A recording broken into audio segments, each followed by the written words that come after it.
हिंदू धर्म में रामायण एक ऐसा ग्रंथ है जिसके प्रसंगों को पढ़ने या सुनने में व्यक्ति को आनंद ही आनंद आता है।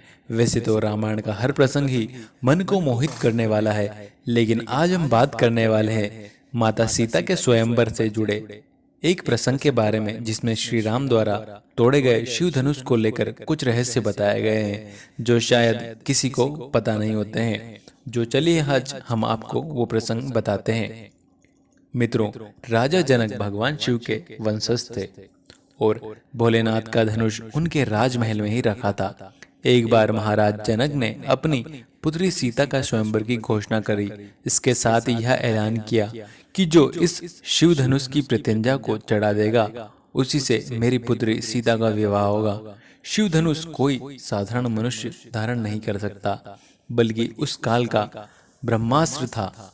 शंकर जी का परम भक्त रावण भी उस धनुष को पाने के लिए मां सीता के स्वयंवर में आया था। उसको इस बात पर भरोसा था कि शिव भक्त होने के कारण वह धनुष को हासिल करेगा और साथ ही माता सीता भी उसकी हो जाएगी। मगर होनी को तो कुछ और ही मंजूर था। उस चमत्कारिक धनुष के संचालन की विधि राजा जनक और माता सीता, आचार्य श्री परशुराम और आचार्य श्री विश्वामित्र को ही ज्ञात थी। जनक राज को इस बात का डर सताने लगा था कि अगर धनुष रावण के हाथ लग गया तो इस सृष्टि का विनाश हो जाएगा। इसलिए विश्वामित्र ने पहले ही भगवान राम को उसके संचालन की विधि बता दी थी। जब श्री राम द्वारा वह धनुष टूट गया तो परशुराम जी का क्रोध बढ़ गया, लेकिन आचार्य विश्वामित्र एवं लक्ष्मण जी के समझाने के बाद वह एक पुरातन यंत्र था, इसलिए संचालित करने से टूट गया।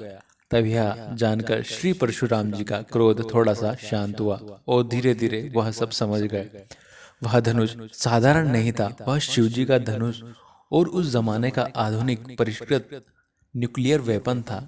जब ऋषि मुनियों को पता चला कि शिव धनुष का रावण की दृष्टि पर है, तो उसी समय उन्होंने विचार किया कि इसको गलत हाथों में न जाने दिया जाए और उसका भयंकर विनाश हो सकता है। जो इसलिए धनुष को नष्ट करने का आयोजन करने के लिए सही व्यक्ति चुनने का निर्णय ऋषि विश्वामित्र को दिया गया था।